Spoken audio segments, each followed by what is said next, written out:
आज एक बहुत महत्वपूर्ण विषय है, वेद। आप करोड़ों अरबों पुस्तक पढ़ लो और वेद नहीं पढ़ा तो आपने 1% भी नहीं जाना सृष्टि के बारे में। एक तरफ करोड़ों पुस्तक है, एक तरफ वेद है, और ये ऋग्वेद है, ये यजुर्वेद, और ये सामवेद, और ये अथर्ववेद।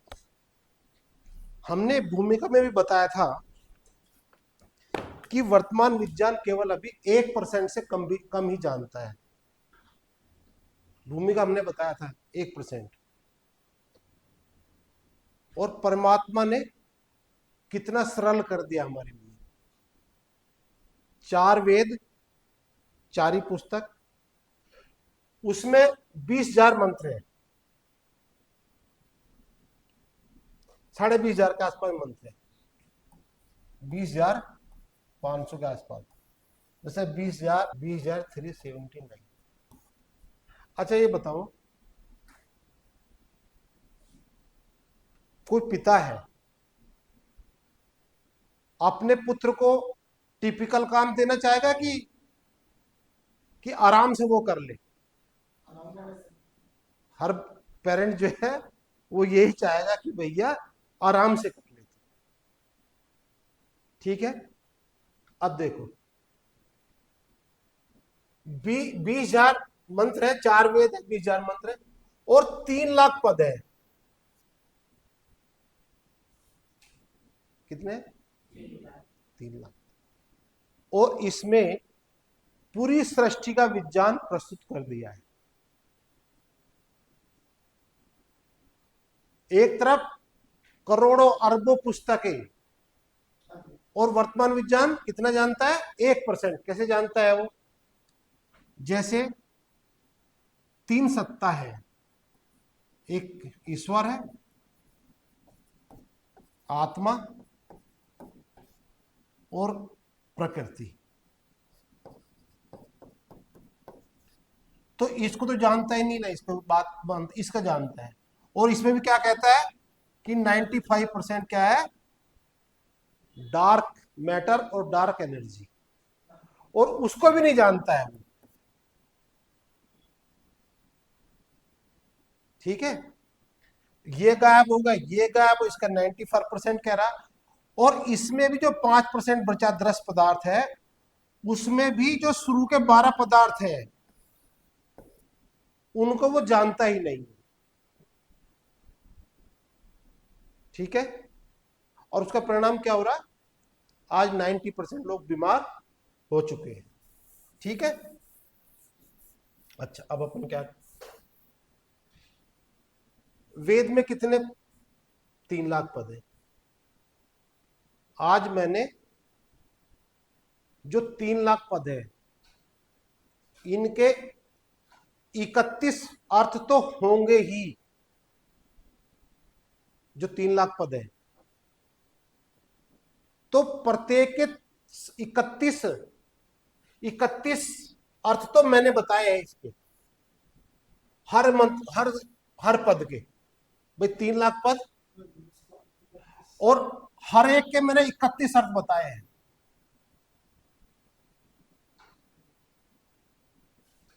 यदि ये वीडियो कोई देख लेगा तो वेद को समझ जाएगा कि वेद क्या है और क्यों जरूरी है।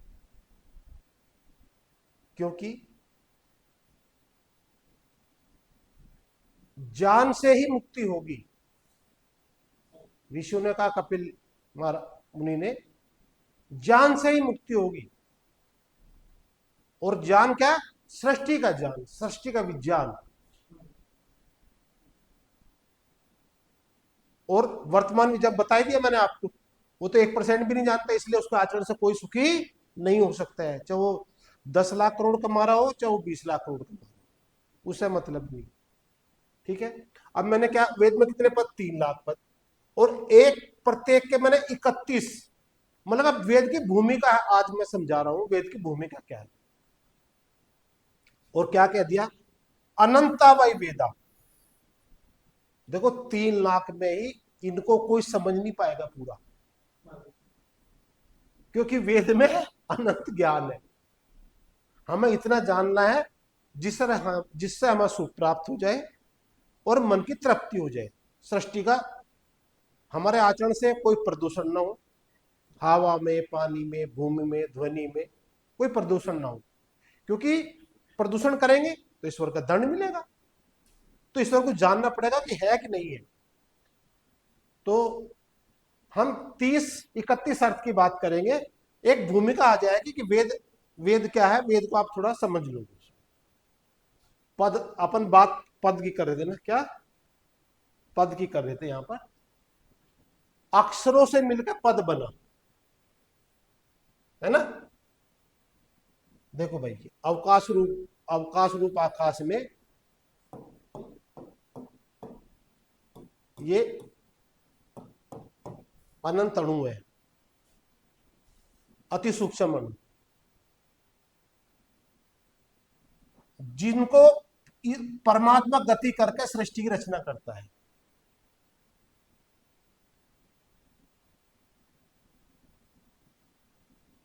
इनमें गति करेगा तो क्या होगा, पहले तो अक्षर से मिल गए, ये अक्षर मिलेंगे पहले तो, ये जैसे जितने अणु है ना, इनको अक्षर क्यों कहते हैं, क्योंकि इनका कभी क्षरण नहीं होता। ठीक है। तो ये अक्षर जैसे 1, 2, 3, 4, 4 अणु है ये, इनसे मिलके ही एक पद बनेगा। इन अक्षरों से, ये तो अक्षर हो गए, ये अलग अलग बिखरे पड़े, ये क्या होंगे, और जब ये मिलेंगे आपस में तो बनेगा पद। ठीक है। और पदों से मिलकर बनता पाद, और पादों का समूह ही छंद है, और छंदों का समूह ही वेद है। वो भी समाज है। देखो गायत्री मंत्र तो आपने सब सुना होगा, तत्सवितुर्वरेण्यम भर्गो देवस्य धीमहि धियो यो न प्रचोदयात्। देखो जी, मैंने क्या बताया, पाद, पदों से मिलकर पाद बन, ये जो इतना हिस्सा है, ये एक पाद है इसमें। ठीक है। फिर दूसरा पाद क्या होगा, ये, और फिर तीसरा ये।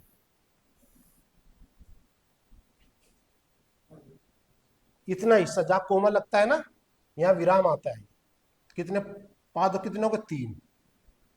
अब इसमें पद कितने बने, पद पाद कितने हो गए, 3 हो गए। और अब मैं पद गिनते हैं इसमें अपन। हाँ, ये जो है इसको विग्रह कर दिया अपन ने, तत्सवितुर्वरेण्यम भर्गो देवस्य धीमहि धियो यो न प्रचोदयात्। इसमें 10 पद बने, 3 पाद हो गए, 10 पद हो गए। अब मैंने बोला अक्षर, देखो अक्षर जो मैंने बताया, ये जो ब्रह्मांड में क्या है,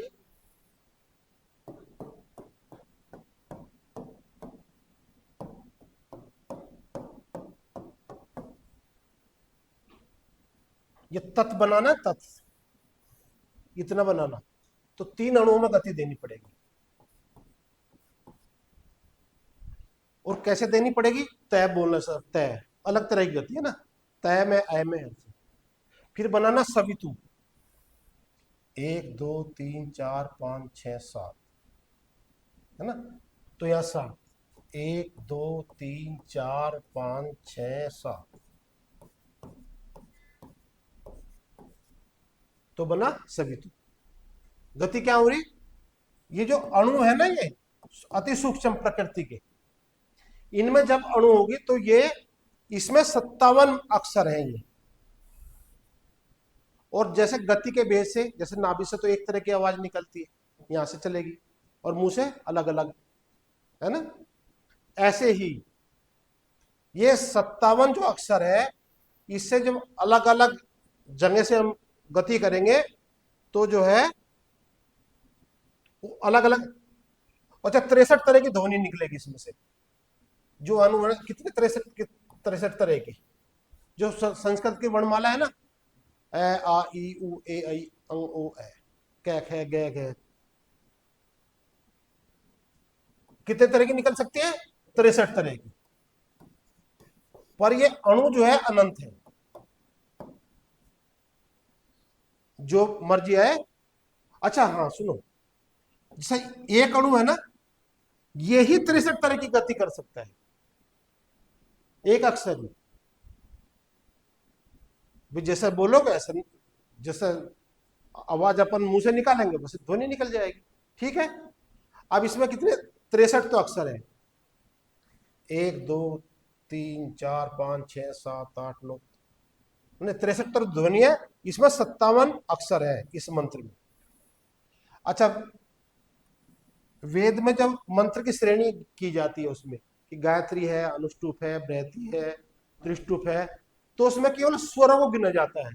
किसको गिना जाएगा? इसको 1 2 3 4, केवल स्वरों को गिना जाएगा उसमें, जब हमको उसकी श्रेणी निकालनी होती है, ठीक है।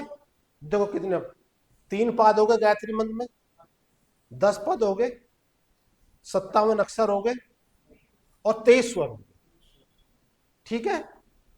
अक्षर उन अति सूक्ष्म अणुओं को कहते हैं जिनका कभी क्षरण नहीं होता और इन अणुओं से सृष्टि का निर्माण होता है। ये अति सूक्ष्म अनंत अणुओं के समूह को प्रकृति भी कहते हैं। जब ये अक्षर गति करते हैं तब इनसे संस्कृत वर्णमाला के अनुसार 63 तरह की ध्वनि भी उत्पन्न होती है। यही ध्वनि वेद है। आया समझ में जितेंद्र जी? अवकाश रूप आकाश में पूरे अणु जैसे गति करेंगे वैसी उसमें ध्वनि निकलेगी, ठीक है, ठीक है। और ये ध्वनि वेद है। अच्छा, प्रकृति के अणु जिस माध्यम में, प्रकृति में, मन में, स्पेस में, ठोस, द्रव, गैस, 4 श्रेणी है इसकी, 1 2 3 और 4। तो 4 तरह की ध्वनि निकलती है उसमें। पहले परा निकलेगी, इस प्रकृति से तो परा निकलेगी, मन में पश्चंती निकलेगी और स्पेस में मध्यम निकले, ठोस द्रव में बैखरी। और वर्तमान विज्ञान इसी को जानता है केवल, न वो परा को जानता है, न पश्चंती को जानता है, न मध्यम को जानता है। सबको वर्तमान विज्ञान सबको अकाल में मृत्यु को प्राप्त कराएगा, सबको ढेर करने वाला है, ठीक है। जिसमें माध्यम, जो माध्यम जैसा होगा वैसी उसमें 4 तरह की ध्वनि उत्पन्न होगी। ध्वनि की श्रेणी कितनी? 63 तरह की है। माध्यम उन्हें ये अलग तरह का वर्गीकरण है, गति करेंगे उसमें, ठीक है। अब अपन चलते हैं आगे। जो मैं अक्षर की बात कर रहा हूं, ये जो महादेव शिव जी और महर्षि ब्रह्मा जो महाभारत में लिखे हैं उनको समझना हमें पड़ेगा। महाभारत में, महाभारत अनुशासन पर्व, दान धर्म पर्व, अध्याय नंबर 145 में ये है महादेव शिव जी के। क्या बताया उन्होंने? प्रकृति के जो अणु नित्य है, एक जैसे अनंत अणुओं का समूह है, अणु है, व्यापक रूप से भरे हुए सारे ब्रह्मांड में और क्रियाहीन है, उनमें कोई गति नहीं है, उनका कोई कारण नहीं है और इंद्रियों से अग्राह्य है, अव्यक्त है, मूल है, प्रधान है, योनि है तथा अव्यय है। इसकी डिटेल हमारी दूसरी वीडियो में आपको देखना पड़ेगा, ये तो मैंने आपको जानकारी की दे दी। महर्षि ब्रह्मा ने प्रकृति के प्रमुख गुण बताए हैं। वो क्या बताए हैं? तम है, राज्य है, सत से युक्त है, शिवधाम, सनातन, विकार रूप, प्रलय रूप, उत्पत्ति, लय का कारण, अनुद्रिक्त, अनून, अकंप, अचल, धुर, सत असत स्वरूप, सर्वम, त्रिगुणात्मक, अव्यक्त तत्व। देखो, यदि इनको गुणों को नहीं जाना तो ना वेद को जान पाएंगे, ना सृष्टि को समझ पाएंगे, और मन भटकता रहेगा, असुर बनकर घूमते रहेंगे। क्योंकि जब महर्षि ने कह दिया कि जान से ही मुक्ति होगी, और जान हमें है नहीं, 1% से हो जाएगा कुछ? यदि गाड़ी 1% हम 1% आती है गाड़ी के बारे में जानकारी, तो हम गाड़ी चला लेंगे कैसे? तो वर्तमान विज्ञान तो 1% से भी कम जानता है। और क्या, जब तक प्रकृति के 30 गुणों का बोध नहीं होता तब तक वेद के पदों का तात्विक अर्थ समझना संभव नहीं है। पहले तो इसके लिए वीडियो अनिवार्य रूप से देखनी पड़ेगी। आगे चलते हैं साहब। अब मैं 31 गुण बता रहा हूं, उसके 31 अर्थ हर पद के। जितने ये वेद में मंत्र है और ये पद है, हर पद के 31 अर्थ तो है ही।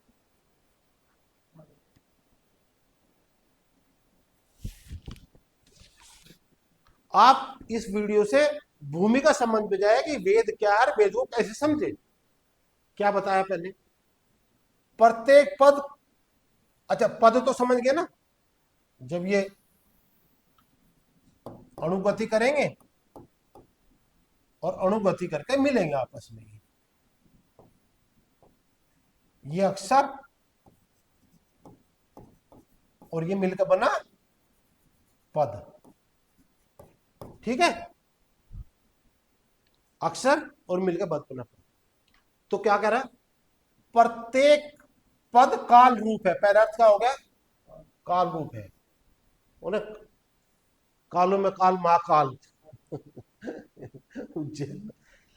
हमारी परंपरा में आया तो है कुछ, पर पाखंड शुरू कर दिया।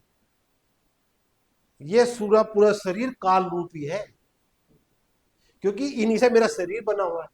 पर काल रूप है क्योंकि जब प्रकृति के अति सूक्ष्म अणु में जब 2 गुण सत रज, तभी काल उत्पन्न हो जाता है। पर वाणी यहां परावाणी रहती है। ठीक है, एक अर्थ हो गया। दूसरा अर्थ मैथ रूप तत्व है।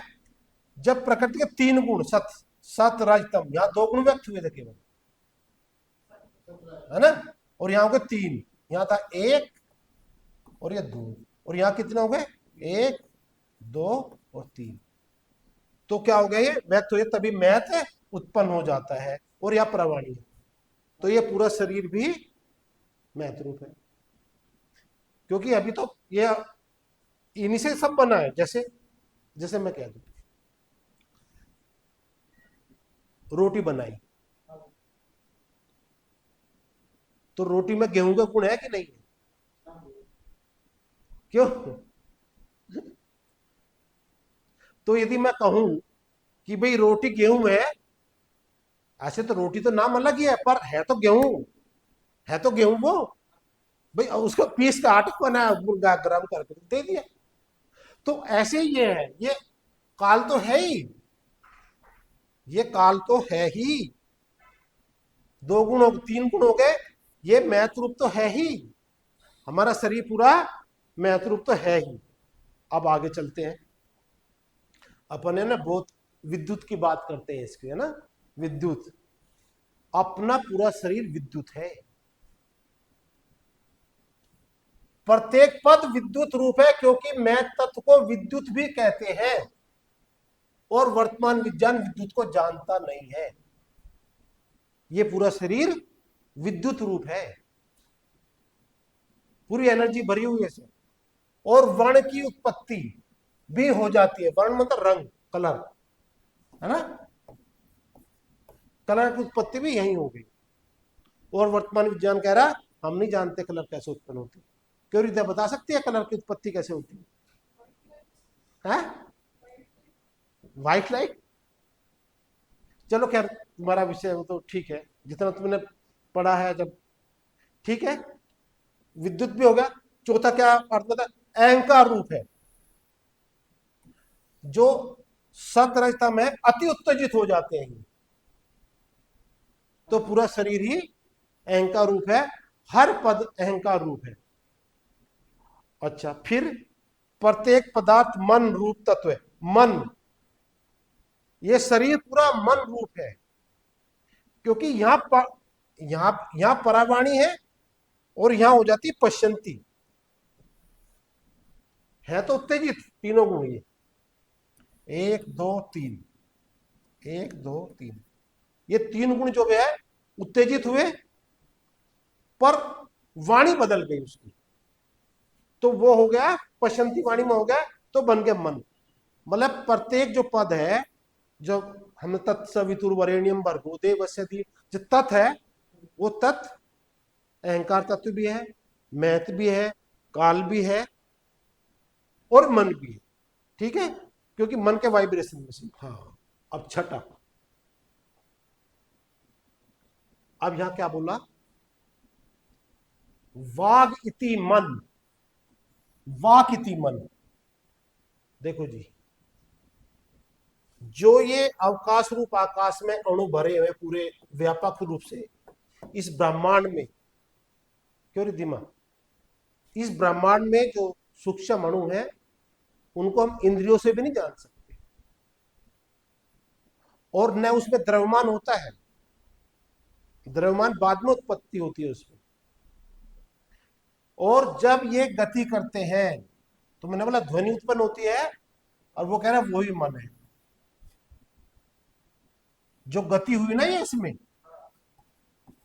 यही मन है, ये अणुओं में गति मन है, और यही वाक है, वाक है, ध्वनि है।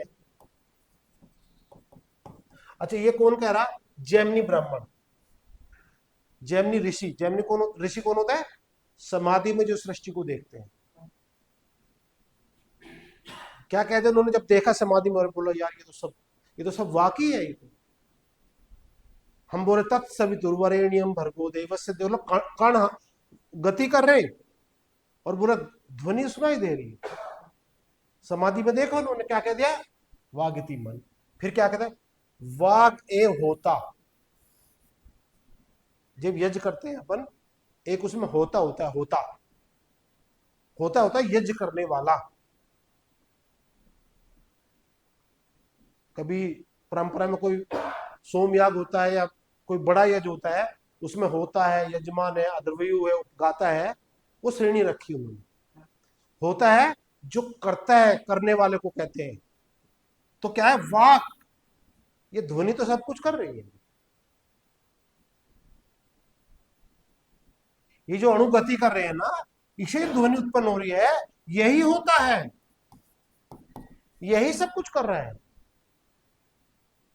ठीक है, आगे क्या कह दिया, हाँ ये ऋषि गोपत ब्राह्मण, मेरे कोई प्रमाण मेरे नहीं, ऋषि ने जो कहा मैंने पढ़ा और मैंने समझा। और हम जो काम करें, जो हम कोई रोग ठीक नहीं कर सकता, हम ठीक करते हैं उसको। आप तो हमारी दूसरी वीडियो में देख सकते हैं, क्योंकि हम पूरे सृष्टि को जानते हैं, पूरी तो पर जितना बहुत जानते हैं कि जितने आज की समस्या सारी हम समाधान हम कर सकते हैं। क्या बोला उन्होंने, वागतो मनो ही प्रजापति, मन ही प्रजापति है। भाई ये जो गति हो रही है ना, इसी तो सब प्रजा होता है जो उत्पन्न होती है, प्रकाश स्वरूप से जिसका जन्म होता है। प्रजा किसको कहेंगे, जिसका अच्छी तरह उत्पन्न होता है। तो प्रत्येक पद क्या है, मन, मन ही प्रजापति है। मनोदेव, हाँ बहुत अच्छा आएगा, देव ना देवता, बोला देवता ही था, देवता आदमी, सज्जन आदमी। यदि मन के साथ ईश्वर जुड़ जाए, ईश्वर जुड़ जाए तो वो जाएगा। हाँ। और यदि नहीं जुड़े, वही बताया इसने, नहीं जुड़ेगा क्या होगा, मनवास, मनोवास। क्या कह दिया, जैसे अब ये पेन है, ठीक है, अब मैं इससे बोर्ड पर समझा रहा हूं, वो तो होगा देव रूप इसका, और मैंने एक तुमको मारा तो हो गया असुर। आया समझ में, देव कब होगा, जब समुचित उपयोग करेंगे, और असुर कब होगा, जब परमात्मा का सानिध्य नहीं रहेगा। अब जैसे मैंने तुम्हारे मारा तो परमात्मा दंड देगा ना मुझे, मेरे साथ, मैं परमात्मा को नहीं देख रहा हूं। तो मन ही देव है और मन ही, अब जो दो जब वह विचार है, जो आज बच्चों के साथ भी जो कितने गलत काम हो रहे हैं, कौन कर रहा है? आदमी तो कर रहा है। देव भी वही बन सकता है और देवता भी वही बनेगा। और इसका उदाहरण मैंने तुमको बता ही दिया। तुम्हारी नाक भी टूट सकता है, किसी का भी टूट सकता है। मन असुर बदल, 10 अर्थ बता दिए मैंने। हाँ, यजमान, पंडित जो है, जो आजकल जो मंदिर है ना, जो पंडित ठग विद्या यजमान, यजमान समझना है कि नहीं, यजमान किसका है? ये जो मन है ना, जो अणु गति कर रहे हैं, यही यजमान है। ये अणु जो गति कर रहे हैं, कौन है ये? यजमान को किसको कहते हैं? संगतिकरण, यह जो होता है देव पूजा संगतिकरण। आए समझ में? यदि जैसे ये अणु है, ये अणु है, यदि गति नहीं करेंगे भाई, तो ये कैसे मिलेंगे?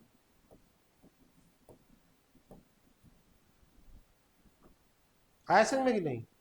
जब तक ये गति नहीं करेंगे तब तक मिल नहीं सकते। और यदि संयोग हुआ तो उसको कहते हैं यजमान। तो यही कण है यजमान। यदि ये मेरी कोई वीडियो देख लेगा तो वेद से सृष्टि का विज्ञान सिद्ध करेगा। और जितने पाखंड आप चल रहे हैं वेद के नाम से, वेद के नाम से क्या क्या चल रहा? अश्लीलता, पशु बलि, नर बलि, स्त्री पुरुषों को बेचना, छुआछूत, सारे पाप चल रहे उससे। अर्थों को समझा है नहीं और करने लगे अर्थ करने चले गए, अर्थ करने चले गए। क्या बोला? मन जो है यजमान रूप है, यही कारण हर पद, क्योंकि सृष्टि देखो, हमने बोला तत्सवितुर्वरेण्यम भर्गो देवस्य धीमहि देव, 10 पद बताए उसमें। भैया 10 पद मिलेंगे, मिलेंगे कि नहीं? तभी तो सृष्टि बनेगी, नहीं तो प्रलय तो पड़ी हुई है। ठीक है, अगला मन एक वत्स, ये ही पुत्र है। पुत्र क्या करता है? पिताजी कैसे पुत्र से, पुत्री से क्या चाहता है? अच्छे काम करो। और कपूत, पूत और पूत और कपूत, जो पिताओं की आज्ञा का पालन नहीं करेगा वो कपूत, और जो आज्ञाओं का पालन करेगा वो सपूत। तो ये कण ही, क्योंकि कौन उत्पन्न कर रहा? चलो, परमात्मा ही कर रहा है ना। भाई हम पुत्र किस लिए या पुत्री किस लिए? माता पिता पे से पैदा हो रहे। तो हर पद को ईश्वर उत्पन्न कर रहा है, इसलिए उसने वत्स कहा। मन एवं सविता, सविता कहते हैं जिससे सब कुछ बनता है। ये कण है, ये गति हो रही है, पद बन रहा है, और पद से सब कुछ बनेगा। 13 अर्थ बता दिए मैंने। नहीं आ रहा? कुछ समझ में आया कि नहीं है? 2 दिन लग गए मेरे को उसको तैयार करने में। और आगे हम अर्थों को बात करेंगे, हम फिर ऋषि का प्रमाण हमको पहले लेने पड़ेंगे। ये पातंजल योग दर्शन का सूत्र में व्याख्या करिए, प्रकाश क्रिया स्थित शीलम भूतेंद्र, ये तो व्याख्या मेरे ऋषि वेद व्यास ने करी है। हम हिंदी में समझ लेते हैं, हिंदी में समझ लेते हैं। ये मैंने प्रमाण दिया, कोई मेरे को कोई ये कह दिया कि तुम ये कहां से लाई? प्रमाण पहले, अपनी बात बाद में। ये प्रमाण है। क्या कह दिया? प्रत्येक पद आकर्षण रूप है, आकर्षण बल है प्रत्येक पद। फिर वही सृष्टि की बात आएगी यहीं। सृष्टि में जो व्यापक रूप से अणु भरे, अच्छा यदि इनमें आकर्षण नहीं होगा तो चिपकेंगे नहीं। तो प्रत्येक पद है आकर्षण बल है। फिर प्रकाश रूप है ये, जो सतगुण की वजह से जो प्रकाश जो चमक रहा है ना, वो किसके गुण से चमक रहा है? जो प्रकृति में 3 गुण में सतगुण है ना, उससे प्रकाश की उत्पन्न हो। प्रत्येक पद में वर्तमान विज्ञान तो अभी ये नहीं जानता प्रकाश की उत्पत्ति का, वो तो स्पेस में पहले तो मटेरियल नहीं मानता और फिर मानते हैं उसमें प्रकाश होता है नहीं होता है। हम बताते हैं प्रकाश होता है स्पेस में भी, हमको दिखे ना दिखे अलग बात है, पर प्रत्येक पद प्रकाश रूप है। ये मैंने उदाहरण प्रमाण ऊपर दे दिए मैंने उसके, है ना। और प्रतिकर्षण रूप बल भी है इसमें ही। देखो जैसे ये पद है, ये दो दो अणु हो गए और मैंने मिला के इनको एक कर दिया। मैंने नजदीक किया इनको, एक नहीं किया दोनों को।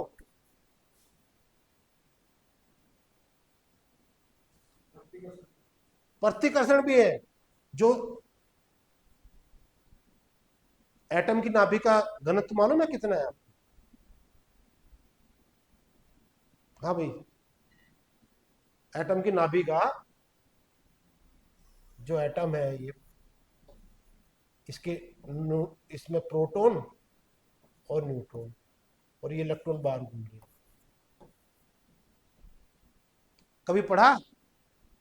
बताओ नाभिक का घनत्व कितना है? 10 की घात 17। इस यदि ये हुआ ना, इसको 1000 ट्रक लगेंगे इसको उठाने में। इतना ठोस होगा, 10 की घात 17 कितना मान रहे हो? ये घनत्व है।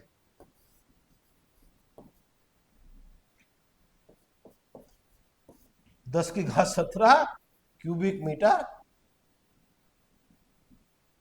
नहीं वेट मास, केजी पर क्यूबिक मीटर। इतना नजदीक मिलाता है परमात्मा, पर पूरा एक नहीं करता। 10 की घात 17 केजी पर क्यूबिक मीटर, ये होता है नाभिक का, पर एक नहीं करता उनको। प्रतिकर्षण उसमें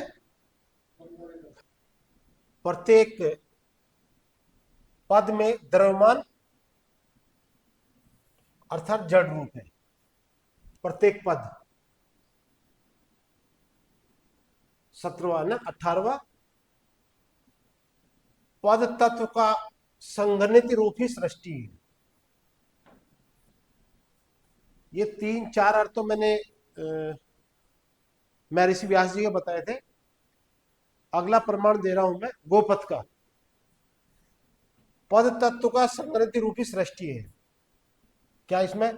एवं इमे सर्वे वेदा निर्मिता, जो ये बना है सब कुछ, मेरा हाथ में पेन है, मेरा शरीर है, किसके वाइब्रेशन से? परमात्मा जब प्रकृति के अणुओं में गति करता है, जो अवकाश रूप आकाश में ये अणु जब गति करेगा इनसे, तभी इसके इनको संगात होकर ही सृष्टि का निर्माण होगा। एवं सर्वे वेदा एवं सविता, और सविता, सविता क्या है? सविता सर्वस्व प्रसविता, जिससे सब कुछ उत्पन्न होता है। जो एक मैं जानकारी दे दूं आपको, एक होता है मंत्र, एक होता है श्लोक। दोनों में भेद पता है आपको? अंतर पता है दोनों में? देखो मंत्र तो जो एक गति कर रहा है ना, अणु, है ना, इनसे जो ध्वनि निकलेगी वो मंत्र है। और श्लोक जो व्यक्ति बोलता है कोई,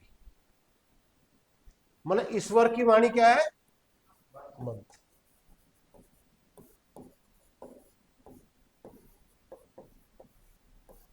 मंत्र। और जो हम बोलेंगे वो श्लोक। यदि हम कोई मंत्र बोलते हैं या कोई बोलेंगे, वो श्लोक कहा जाए।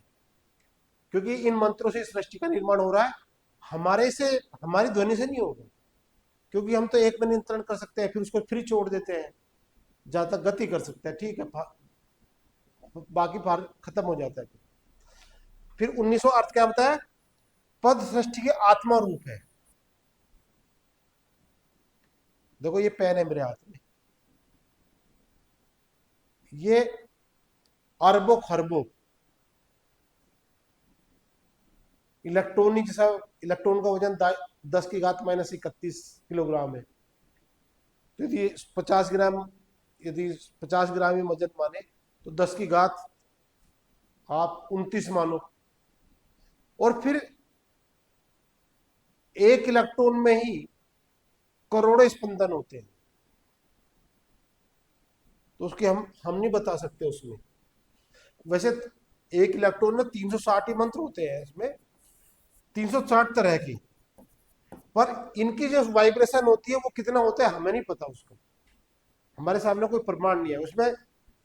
भाई जैसे गिटार में कितने तार होते हैं, 7 ही होते हैं, बजाते रहते हैं उसमें, अलग अलग ध्वनि उत्पन्न करते रहते हैं, तार तो 7 ही है। ऐसे एक इलेक्ट्रॉन में मंत्र तो 360 ही है, पर उनको गति वाइब्रेशन कितना हो रहा है ये अब बात अलग है। तो ये पद क्या है, आत्मा रूप है ये। हर कण में बनेगा पद से ही बनेगा वो, तो बिना पद तो कुछ बन नहीं सकता। तो ये आत्मा रूप है ये।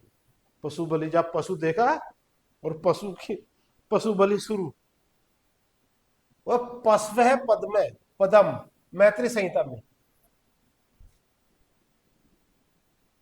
जो पद है, जैसे अग्नि एक वेद में पद आता, तो वो क्या है, पशु बोलते हैं उसको। पश्व क्या है, उसका बहुवचन में है, पशु का जो बहुवचन आएगा, पशु हरि, पशु आएगा और पशु आएगा, बहुवचन का शब्द है।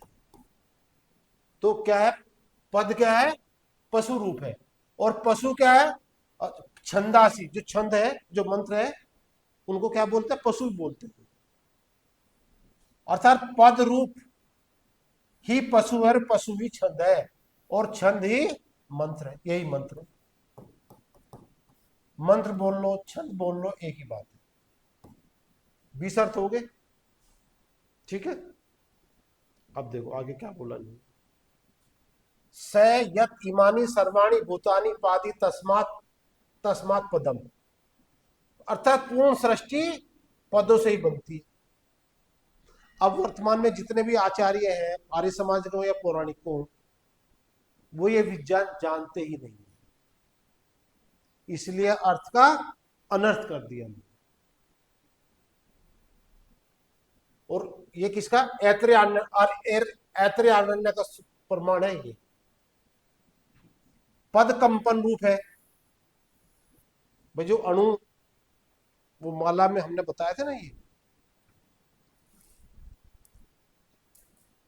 ये जो, ये इसको आप अणु मानो, ये कंपन कर रहे, यही पद है। जब तक प्रलयावस्था, जब तक गति नहीं करेगा अणु, तब तक पद नहीं बन सकता, और जब तक सृष्टि भी नहीं बन सकती। तो कंपन रूप है ये, प्राण कंपनाथ, ये प्रमाण दे दिया। पद गति रूप है, गति इति पादियो, जब तक गति नहीं होगी फिर वो तो क्रियाहीन है, वो तो अचल अकंप है।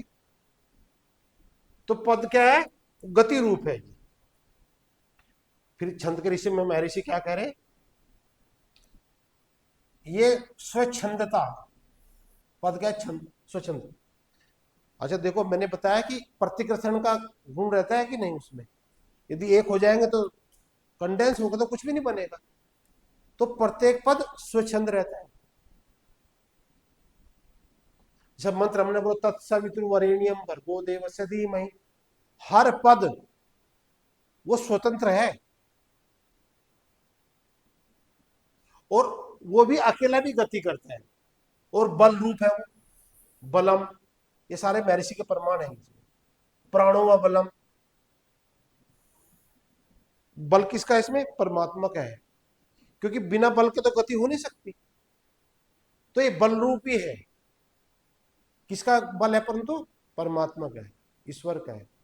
और वर्तमान ज्ञान बल को जानता ही नहीं कि क्या होता है बल। जब बल को नहीं जानता हो तो ईश्वर को भी नहीं जान सकता। ऊर्जा, हम भरपूर, अब देखो हमारा शरीर जो है ना, ये बल रूप ही है, इसको भी, ये भी पेन भी बल रूप है, पर किसका बल है? परमात्मा का। हाँ, हमारे शरीर परमात्मा ने धारण किया हुआ है अपने पर ईश्वर के बल से, तो हमारा शरीर पूरा बल रूप है। अब ऊर्जा रूप है, प्रत्येक पद उधर ऊर्जा रूप है। ऊर्जनम, यजुर्वेद भाषा में, ये महर्षि दयानंद के भाष्य है, प्रत्येक पद ऊर्जा रूप है। तो हमारा पूरा शरीर ही ऊर्जा रूप है, और वर्तमान विज्ञान तो ऊर्जा को जानता नहीं। अब ये पद प्रजारूप है। वो कह रहे, महर्षि दयानंद का भाष्य है ये, जब ये शब्द लिखा रहेगा ना ऐसा, तो वो महर्षि दयानंद का ही प्रमाण है। ज्यादा ज्यादा हम नहीं लिखेंगे उसमें, गोपद का प्रमाण यदि नहीं देंगे तो महर्षि दयानंद का ही समझा जाएगा। उत्पन्न नाना नाम पदार्थ नाम। अब जो प्रकृति का अणु है वो तो स्थिर पड़े भाई, स्थिरावस्था क्रिया अवस्था पड़े, तो गति करेंगे जब उनमें, तो उत्पन्न होगा वही, वही पद है। ठीक है। और प्रजा रूप, इसी को प्रजा का, प्रकृष्ट रूप में प्रजा का क्या होता है? अच्छी तरह उपसर्ग है, और जय हो जनने, जनने धातु से बनता है, जनी प्रादुर्भावे, अच्छी प्रकार से जन्म लेना, उसको बोलते हैं प्रजा। अपत्य रूप है प्रजा, अपत्यम, अपत्य नाम। अपत्य को पुत्र और पुत्री भी बोल सकते हैं, वो जो पिता से पैदा होता है। तो ईश्वर ने तो सब कुछ किया ही है, तो हमारा शरीर ही पुत्र रूप है। और पुत्र का क्या दायित्व है? पिताजी के जो आज्ञाएं है उनका पालन करना।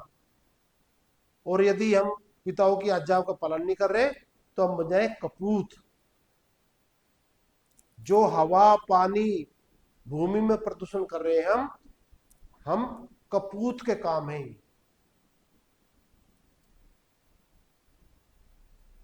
अपत रूप है। अच्छा, पद ज्ञान रूप है। देखो, हमने वाक बताया था, वाक मने वाक है ना। वाक वही सरस्वती, सरस्वती कहते हैं ज्ञान रूप को। ये ऐत्रेय ब्राह्मण में बोला है। यदि ये ध्वनि उत्पन्न नहीं होगी, ऋषि हमारे, ऋषि जो है समाधि अवस्था में इन ध्वनि को नहीं सुनेंगे तो ज्ञान मिल जाएगा क्या हमको? नहीं मिलेगा। हम पशु योनि में पहुंच जाएंगे, न उनको भाई होता, न कोई व्यवहार होता, न कोई उनका नियम कानून होता है। एक नियम चलता है पशुओं में, जो शक्तिशाली है वो कमजोर को दबाता है। ये नियम है जंगल राज का। और आज यहाँ भी ऐसे ही हो रहा है। कोर्ट कचहरी देखो, जो पैसे वाले हैं उनको न्याय मिल जाता है, और जो बाद दबे कुचले हैं वो तो जेल में सड़ते रहते हैं। भगवान जाने क्या हालत हो रही है उनकी। तो जो पद है, जब तक वेद उत्पन्न नहीं हो तो ज्ञान भी नहीं मिल सकता। विद्या रूप है पद। क्या है? विद्या रूप। देखो, एक तो विद्या में जो वर्तमान विज्ञान के जो जड़ पदार्थ है, हमारी विद्या में तो सारा जड़ पदार्थ भी आना चाहिए, ईश्वर भी आना चाहिए, और आत्मा भी आना चाहिए। क्योंकि जब तक हमें इस सृष्टि का प्रयोजन नहीं पता चलेगा, तो हम भी कुछ भी उल्टे सीधे काम करते रहेंगे। जैसे हमने डीजल की कार बना ली, अब वो हमारे मरने का कारण है कि नहीं? रासायनिक खाद यूरिया बना लिया, अब रोग ही हो रहे खा खा करके। तो हमें पूरी सृष्टि को जानना है। विद्या वही धिषणा, ये तैतरीय संहिता का वाग्वेद, वाक धिषणा वही वाणी। पद दुहिता रूप है। हमने बताया था उसमें, जो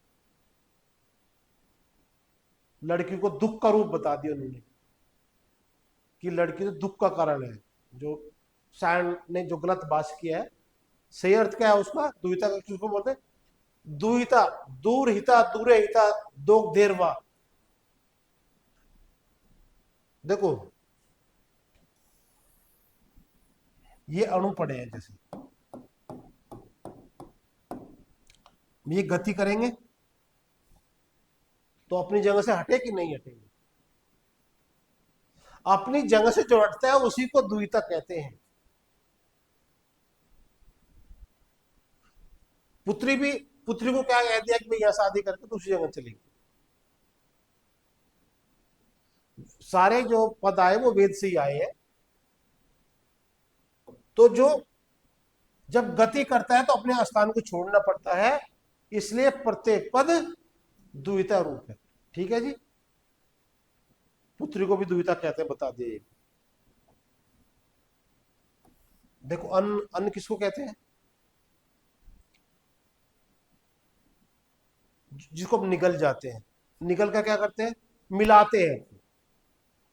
अब से तत्सवितुर्वरेण्यम, इतने पद नहीं मिलेंगे तो सृष्टि नहीं होगी। तो अन मिल जाना, उसको मतलब उसको क्या है, संयोजन कर लेना। तो प्रत्येक पद अन्न रूप है ये, और अन्न वही प्राण है, और प्राण क्या? कंपन है। ये 32 अर्थ मैंने आपको बताए। अब वेद में क्या नहीं है, वेद में क्या, थोड़ा और डिटेल, ये नहीं का इसका मैं, वो आगे लगेगा पद। ये हिंसा वर्जित है वेद में, हिंसा वर्जित है। क्यों वर्जित है? क्योंकि देखो, ये प्रकृति का जो चक्र है ना, ये परमात्मा ने डिजाइन किया है एक सर्कल। यदि हम चक्र को तोड़ देंगे तो वायुमंडल, चैन टूटी, जैसे अभी क्या हुआ, जो तालाब है, तालाब में मछली रहती है, और मछली एक कीड़े को खाती है, उसके लारा, उसका लार्वा खाती है मछली। और यदि वो लार्वा नहीं खाया जाएगा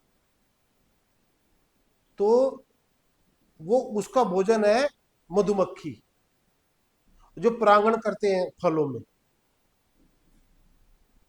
अब मक्खी नहीं बचेगी तो फिर क्या पैदा होगा? तो पूरा चक्र बनाया परमात्मा ने।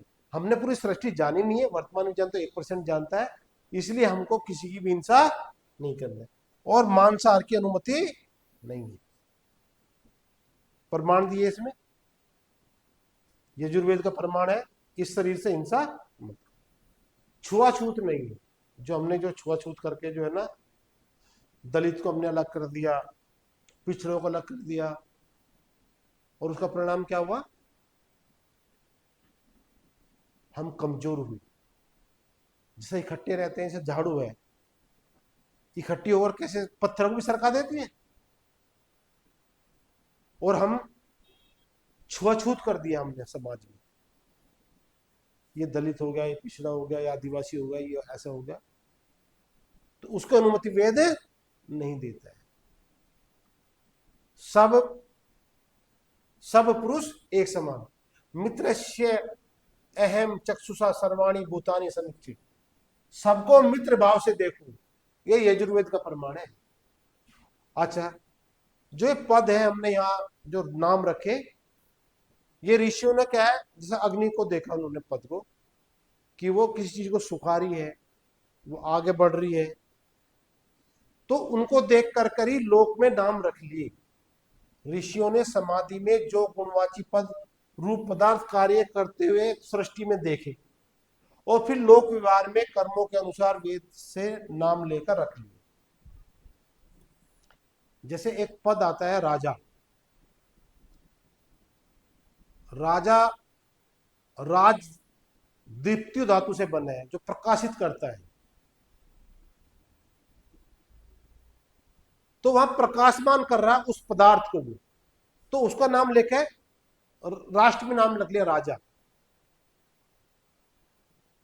वो भी अपनी प्रजा को प्रकाशमान करता है, प्रकाश ज्ञान से, स्कूल भाई विद्या दे करके, सुरक्षा दे करके, मतलब जैसा कोई कण वहां काम करा सृष्टि में, वहीं से नाम लेकर के अपने लोक में रखे। सर्वेशम तुदुष नामानी कर्माणी च पृथक पृथक वेद शब्देभ्य एव आदौ पृथक संस्था च निर्ममे, ये मनुस्मृति का प्रमाण है। ये वेद तो सृष्टि का आरंभ है, इनसे सब कुछ बना है और वहीं से ऋषियों ने नाम लेकर के रख लिए। और क्या बताया वेद में? वेद में किसी व्यक्ति का नाम नहीं है। अब कौन, एक जो अनेक बाबा कहते हैं कि राम का इतिहास है, माता कौशल्या का नाम है, ऐसा नहीं है। नाम राम का वेद में था, वहां से उन्होंने रख लिया। जैसे भाई हमने रामायण सुनी, 4 लड़के थे, है ना, मर्यादा पुरुषोत्तम श्री राम, महात्मा लक्ष्मण और महात्मा भरत और महात्मा शत्रुघ्न। अब हमने 4 लड़कों का नाम अपने घर में रख लिया। यदि मेरे 4 लड़के होते तो मैं नाम रख लेता। तो मेरा इतिहास नहीं है वो, उसका इतिहास है। तो ऐसे ही जो भी पद लिए हमने लोक में, वो सारे सृष्टि में काम वे पदार्थ कर रहे थे, वहीं से नाम लिया। किसी व्यक्ति का नाम नहीं है, किसी स्थान का नाम नहीं है। बोलता हरिद्वार का नाम है, काशी का नाम है, सब गप उड़े हैं, गप मार रहे हो। किसी नदी का नाम नहीं है, बोलो गंगा का नाम है, जमुना का नाम है, गंगा माता का नाम है, सब किसी का नाम नहीं है उसमें। न किसी व्यक्ति का नाम है, न किसी स्थान का नाम है, न नदी का नाम, न पर्वत का नाम है, सुमेरु पर्वत है उसका नाम है, किसी का नाम नहीं है वेद। किसी पक्षी का नाम नहीं है, किसी देश का नगर नाम नहीं। बोलो अयोध्या का नाम है, एक प्रमाण भी देते हैं उन्होंने। वो अयोध्या गुणवाची अर्थ है, वो जो कार्य कर रहा है, सारे गुणवाची पद है वेद में।